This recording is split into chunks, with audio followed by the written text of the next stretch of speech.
Il est 20h. T'as faim. Tu commandes un tacos XXL, triple viande, double sauce fromagère, frites intégrées. Tu souris, tu manges, tu t'éteins. Ce que tu sais pas, c'est que ce petit plaisir, c'est une opération commando pour ton système digestif, une attaque chimique pour ton pancréas, et une tentative d'assassinat sur ton énergie. Voici ce qu'il se passe dans ton corps minute par minute après un tacos XXL. 30 minutes après, ton estomac est en PLS. Il a reçu environ 1800 calories, dont 100 grammes de lipides, 120 grammes de glucides et 60 grammes de protéines, soit l'équivalent nutritionnel d'un lance-roquette. Le pancréas tire la sonnette d'alarme. Il sécrète de l'insuline en urgence pour faire entrer tout ce sucre dans tes cellules. Ta glycémie explose, ton énergie sature, tu te sens comblé, mais vidé. Le cerveau détecte l'afflux de lipides et active le système parasympathique. Digestion activée, productivité désactivée. T'as à peine fini ton dernier croc que t'es déjà en coma alimentaire. L'œil vitreux, la mâchoire pendante. La phase d'hibernation commence. 1 heure après, la digestion bat son plein. Sauf que là, t'as pas mangé une salade verte. Tu viens de demander à ton estomac de digérer une enclume dans du cheddar fondu. Et ça prend du temps. Beaucoup. Ton intestin grêle reçoit un mélange de graisse, de protéines dénaturées par la cuisson et de sucre raffiné. Résultat, il ralentit le transit pour tout assimiler. Le sang est dirigé vers les intestins. Tu deviens aussi réactif qu'un modem 56K. Ton foie commence déjà à trier les graisses. Ce qu'il peut utiliser, brûler pour produire de l'énergie. Ce qu'il ne peut pas est donc stocké en triglycérides dans ton tissu adipeux. Spoiler, c'est la majorité. 3 heures après, tu penses que c'est fini ? Nope.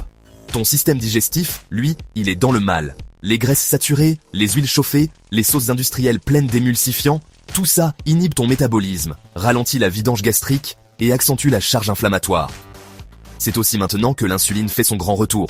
Ton pic de tout à l'heure est en train de redescendre brutalement. Ta glycémie chute, t'as faim, de nouveau. Ton cerveau reçoit un message, encore du sucre. Et là, si tu craques pour un dessert ou une boisson sucrée, t'alimentes la spirale infernale du stockage graisseux. En gros, t'as mangé 2000 calories. Et ton corps réclame déjà un goûter. Incroyable, mais vrai.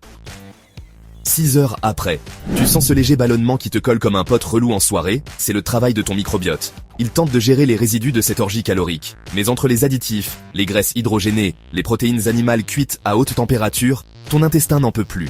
Résultat, fermentation, gaz, et parfois même un petit reflux gastrique, si t'as osé te pencher en avant. Et là, si tu te demandes pourquoi t'as une haleine de centrale nucléaire, c'est ton estomac qui essaie encore de déchiffrer la composition du tacos. Il galère, clairement. 12 heures à 24 heures. La digestion est terminée. Mais les conséquences, elles, continuent. Ton foie a stocké une bonne partie du surplus énergétique en gras, principalement autour du ventre. Tu peux ressentir une léthargie résiduelle, une fatigue chronique légère, voire une inflammation systémique de bas grade, si c'est un rituel régulier. Ton microbiote a été agressé, diversité bactérienne en baisse, production de métabolites pro-inflammatoires en hausse. Bref, un vrai after toxique dans ton côlon.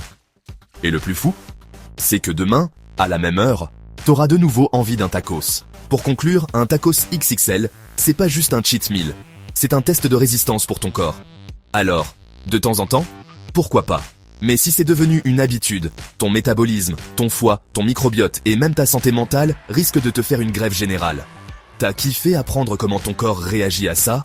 Tu veux qu'on fasse pareil avec un litre de soda, un kebab, une raclette ou un all-you-can-eat chinois ? Dis-le en commentaire, mets un like et abonne-toi, sinon c'est toi que ton pancréas va dénoncer.